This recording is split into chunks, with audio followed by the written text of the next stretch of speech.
Evangelho de João, capítulo 10, versículos do 27 ao 30. A palavra do Senhor nos diz: As minhas ovelhas ouvem a minha voz, eu as conheço e elas me seguem, eu lhes dou a vida eterna, jamais perecerão, e ninguém as arrebatará da minha mão. Meu Pai que me deu é maior que tudo, e da mão do Pai ninguém as pode arrebatar. Eu e o Pai somos um. Amém. Pai bendito, nós louvamos ao Senhor, nós bendizemos a Ti pela Tua palavra. Obrigado, Senhor Deus, porque em meio a esse mundo turbulento, caótico, esse mundo, ó Pai, que jaz no maligno, que traz tantas perturbações, tantas aflições, tantas dificuldades, nós encontramos, ó Pai, um verdadeiro rochedo que nos traz uma perene consolação, um firme fundamento, por meio do qual podemos caminhar, e sabemos, ó Pai, que não seremos envergonhados nem confundidos. O fundamento da Tua palavra que nos consola, a Tua palavra que nos vivifica, a Tua palavra que nos traz paz. E tão somente ela, ó Pai, é suficiente em nossas vidas para nos conduzir em meio aos vales, em meio, ó Pai, às sombras de morte, às pestilências e tudo mais, ó Pai, que possa de alguma forma vir a nos causar algum tipo de temor ou algum mal. Ó Pai, obrigado pela Tua palavra, em nome de Jesus. Amém. Meus irmãos, neste dia nós nos propomos a falar um pouco, ou a refletirmos um pouco sobre a perseverança dos santos, que é um dos últimos dos 5 pontos do calvinismo. É uma doutrina que traz de fato consolação, conforto para os crentes em Cristo Jesus.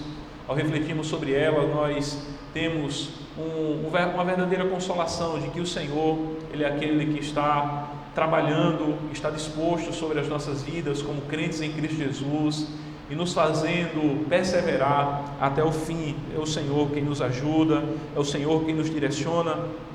E essa doutrina, um dos primeiros que discorreu sobre ela foi Agostinho, um dos pais da igreja, ainda que não tão perfeitamente, mas ele foi um dos primeiros que defendeu essa doutrina a qual se opuseram fortemente a Igreja Católica Romana com o seu semi-pelagianismo e a sua doutrina do livre-arbítrio, no qual coloca inteiramente na incerteza daquilo que o homem pode produzir para a sua salvação, e uma doutrina bíblica que foi resgatada pelos reformadores no tempo do avivamento da Reforma Protestante, colocando ela no seu devido lugar, colocando ela na vida prática da igreja. Os reformadores sempre tocaram nesse ponto de que o Senhor, Ele é aquele que nos faz e nos concede a graça, e o Evangelho nos aponta isso, a Bíblia como um todo nos aponta para o fato de que os crentes em Cristo Jesus, aqueles que Deus elegeu, aqueles que Deus predestinou, aqueles que Deus regenerou,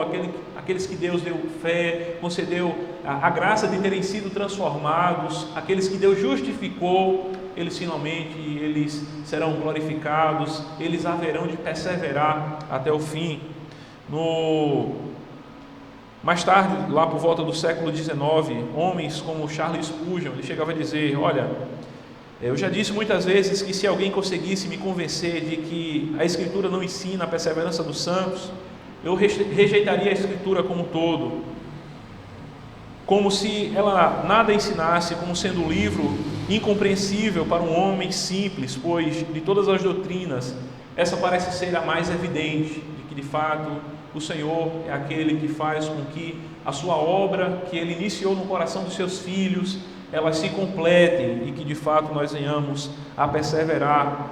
E esse texto ao qual nós estamos diante dele, o Evangelho de João, este é o Evangelho que por boa parte dos teólogos é conhecido como o Monte Everest da teologia bíblica, um evangelho que é visto como uma chave hermenêutica para nós conhecermos ou compreendermos melhor os evangelhos sinóticos, o evangelho de Mateus, Marcos e Lucas.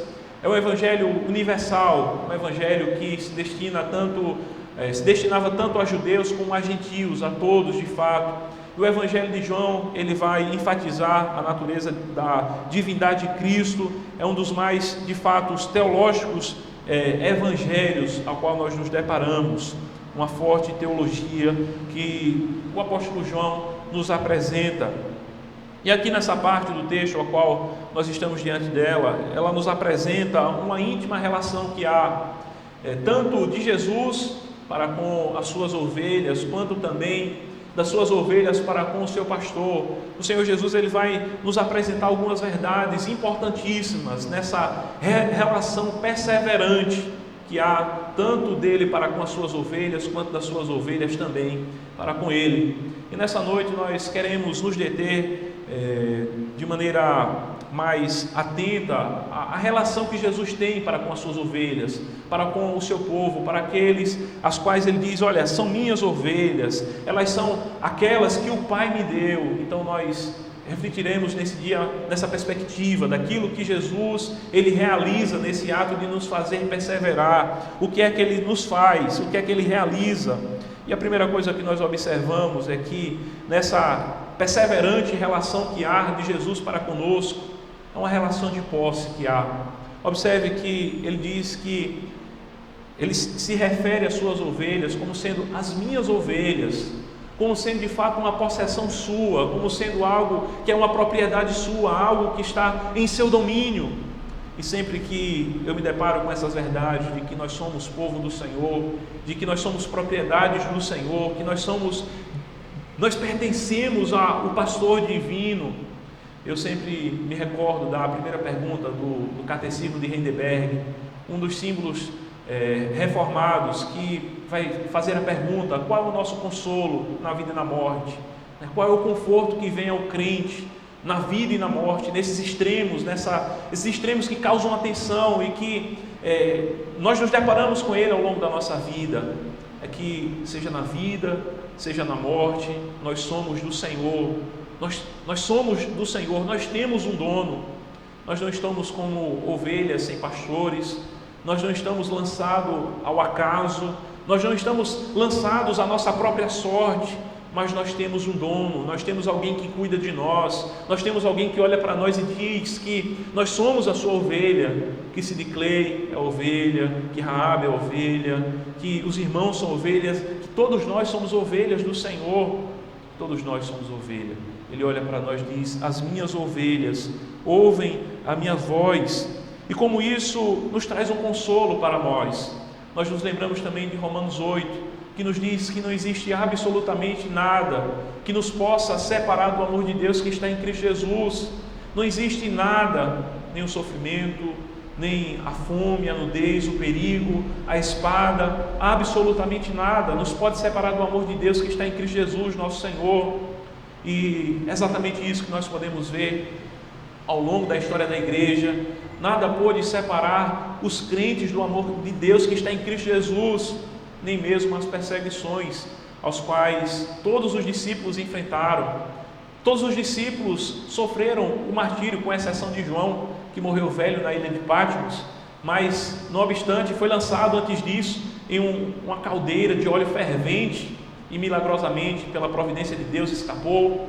Mas todos eles enfrentaram o martírio, a começar ali com Estevão, depois com Tiago, o maior, que foi martirizado por Herodes Agripa.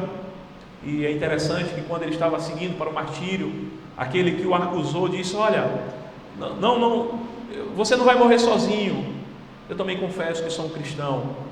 E ambos morreram martirizados. E todos os discípulos morreram martirizados, e outros tantos crentes ao longo da história da igreja, mas não houve absolutamente nada que os pudesse fazer com que eles fossem separados do amor de Deus que está em Cristo Jesus. Não houve nada que pudesse fazer com que eles deixassem de ser ovelhas de Cristo. O sofrimento não nos separa do nosso Senhor. O sofrimento não é algo que nos distancia dele ou que nos priva do seu amor. Não, nós somos do Senhor.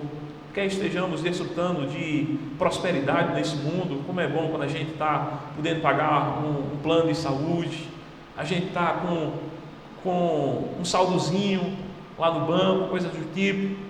Mas se a gente não tiver essas coisas, nós continuamos sendo do Senhor, nós continuamos sendo ovelhas do Senhor, nós continuamos sendo aqueles que Ele olha para nós e diz: olha, vocês são as minhas ovelhas, aqueles que Ele continua olhando para nós e nos chamando pelo nosso nome, chamando Abraão, chamando Marta, chamando Edielson, chamando os irmãos em Cristo espalhados sobre toda a face da terra, aqueles que estão enfrentando situações tão mais difíceis do que as que nós temos enfrentado.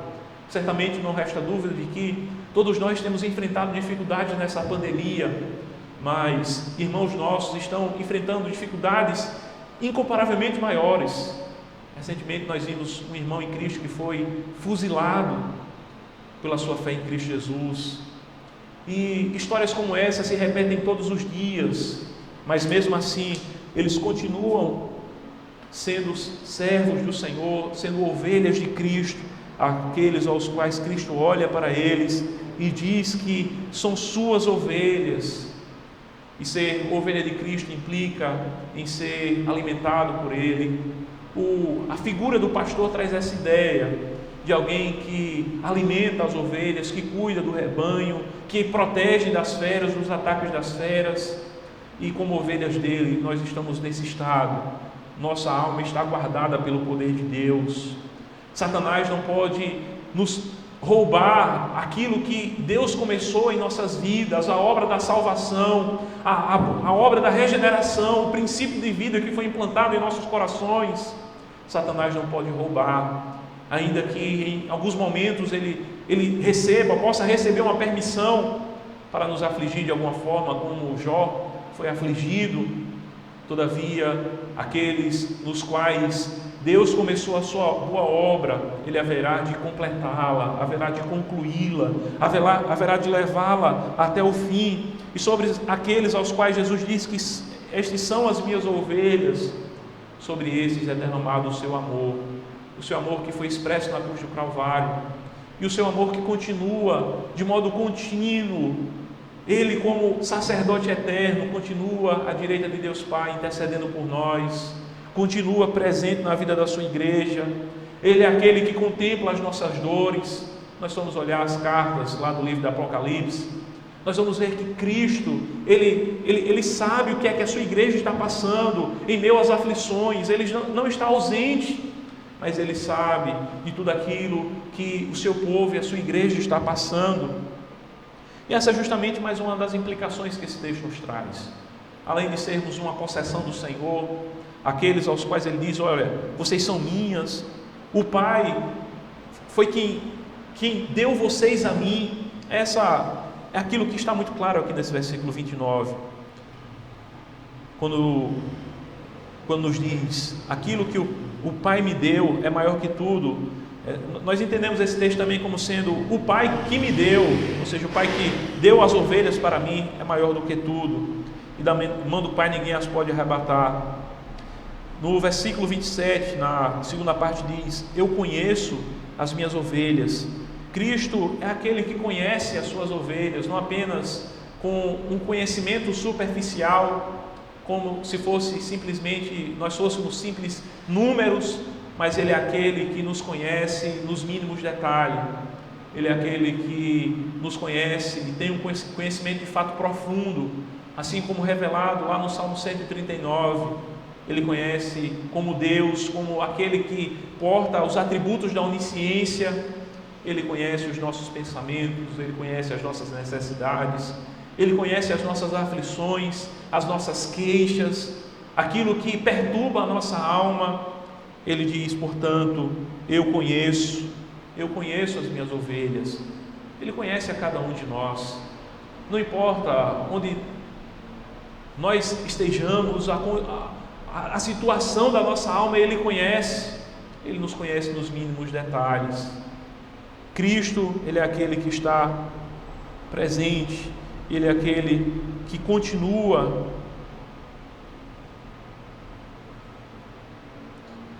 cuidando da sua igreja.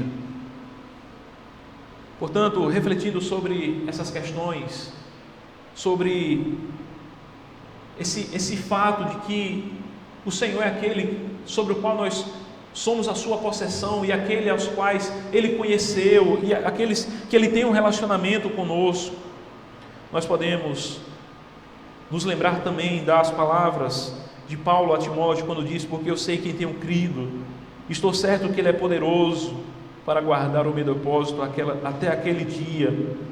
E também segundo aos Tessalonicenses 3:3, quando diz: todavia o Senhor é fiel, e Ele vos confirmará e guardará do maligno. De fato, os dons e a vocação de Deus são irrevogáveis. Aquilo que o Senhor começa no coração da sua igreja, no coração dos seus filhos, Ele haverá de concluir. Do contrário, nós estaremos colocando em dúvida os atributos da onipotência de Deus. Ora, será por acaso aquele que é o onipotente, o todo-poderoso, Ele haveria de começar uma obra e não haveria de terminá-la? Isso seria certamente uma zombaria para aqueles que são os inimigos do povo do Senhor. O Senhor, Ele é aquele que conhece todas as coisas, Ele é aquele que completará a obra em nossos corações. E nisso nós podemos ter uma certeza, em meio a esse mundo de incertezas, de que uma coisa é certa: o Senhor, Ele haverá de completar a sua boa obra em nossas vidas.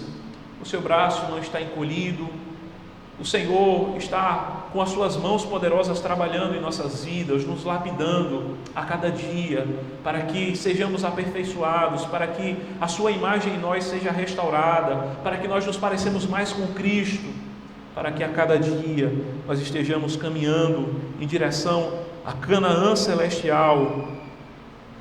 Porventura diria ele e não faria, ou falaria e não confirmaria, porque eu, o Senhor, não mudo, por isso vós, os filhos de Jacó, não sois consumidos.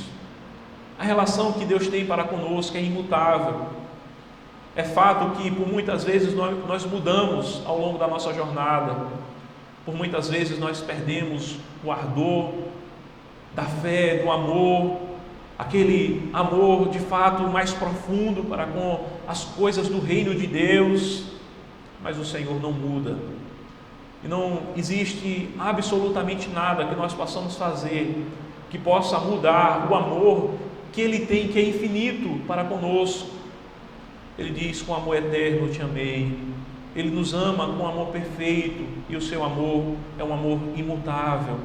Portanto, ainda que muitos dos nossos pecados possam trazer um desagrado de Deus e possa agravar de certa forma a relação que Deus tem para conosco, a ponto de nos disciplinar, como nós lemos no início, que o Senhor disciplina os seus filhos, como nós lemos em Deuteronômio. Todavia, mesmo quando disciplinados, nós não estamos privados do amor de Deus. Mesmo quando Deus está nos disciplinando, nos castigando de alguma forma, assim podemos dizer, nem nisso nós estamos sendo privados do seu amor, muito pelo contrário. Justamente pelo fato de Deus muitas vezes nos disciplinar, muitas vezes pelo fato de nós sermos em alguns momentos castigados, a mão do Senhor pesar sobre nós, nisto nós podemos ver o amor de Deus, a misericórdia de Deus. Por isso nós podemos dizer, como lá em Tiago, capítulo 1, versículo 2: tende por motivo de alegria passarem por várias provações. Nós podemos ter alegria sabendo disso, de que o Senhor continua nos amando, de que o Senhor continua nos conhecendo, tendo um relacionamento conosco, cuidando de nós como a sua possessão, sendo aquele que está continuamente trabalhando, nos moldando, nos aperfeiçoando a cada dia. Nós somos aqueles que são destacados, como lá em Efésios nos é dito, nós somos o corpo de Cristo. Portanto, ainda que por alguns momentos nós venhamos a estar em situações debilitantes, nem por isso Cristo haverá de nos amputar. Imagine, nós poderíamos pensar, se nós pensássemos no corpo de Cristo dessa forma: por um membro estar adoecido, está fraco, de repente Cristo vai lá e o amputa. Isso certamente não é uma das melhores metáforas, mas Cristo, Ele é aquele que trabalha para fazer com que os membros do seu corpo sejam curados, fazer com que os pecadores sejam restaurados, fazer com que aqueles que caem em pecados, eles voltem ao caminho, e assim fazendo-nos perseverarmos até o fim na nossa jornada cristã. E como isso é bom, meus irmãos, como isso é reconfortante. De fato, por muitas vezes Deus até mesmo permite que nós caiamos em alguns pecados para nos humilhar, para arrancar o orgulho do nosso coração, que muitas vezes se eleva. Às vezes a gente pensa que é muito espiritual e Deus permite que alguns pecados aconteçam para remover o orgulho espiritual e para trazer tantos outros benefícios, para nos fazer confiar mais nele. E o Senhor, Ele está trabalhando de diversas formas, de diversas maneiras, para nos fazermos perseverarmos até o fim, para fazermos com que não desistamos. E certamente aquele que diz que nós somos as suas ovelhas, e aquele que diz que nos conhece, certamente é aquele que juntamente com o Pai não permitirá que nós sejamos arrebatados das suas mãos, que nós sejamos arrebatados das suas mãos, que possamos sair dessa noite reconfortados com essa mensagem, a mensagem de que o Senhor nos fará perseverarmos até o fim. Portanto, em meio à jornada cristã que trilhamos, em meio aos altos e baixos da nossa jornada, que possamos nos lembrar dessas palavras, de que nós somos ovelhas de Cristo, e que nós somos aqueles aos quais Ele conhece, Ele tem um relacionamento, que nós somos aqueles sobre os quais Ele diz que ninguém jamais nos pode arrebatar da sua mão. Você é uma ovelha de Cristo? Eu posso perguntar para mim mesmo: eu sou uma ovelha de Cristo? Se nós somos uma ovelha de Cristo, nós podemos ter essa certeza no nosso coração de que ninguém jamais poderá nos arrebatar das mãos de Cristo e das mãos do Pai. Ele diz: eu e o Pai somos um. Que possamos ser confortados com essa mensagem, em nome de Jesus. Pai amado, nós te agradecemos pela tua palavra. Obrigado, Senhor, pelas tuas misericórdias. Obrigado porque o Senhor olha para nós, para cada um de nós aqui que estamos presentes e outros que não vieram. E o Senhor nos chama de ovelhas do Senhor. Somos o teu povo, o rebanho do teu pastoreio. Nós rogamos a ti, ó Pai, que nos ajude. E isso o Senhor já nos garante na tua palavra. Ajuda-nos a perseverar, ó Pai, até o fim. Ó Senhor, sustenta a tua igreja nesses dias. Ó Pai, que nós possamos ver, Senhor Deus, naquele dia, ó Pai, aquilo que o Senhor realizou até o fim, na vida de cada um dos teus servos presentes aqui, aqueles que não puderam vir. Ó Pai, existe um céu que o Senhor tem preparado para nós. Nós bendizemos ao Senhor e louvamos o teu nome, porque é o Senhor que nos ajuda a cada dia. Amém. Amém, meus irmãos. Vamos estar fazendo ainda mais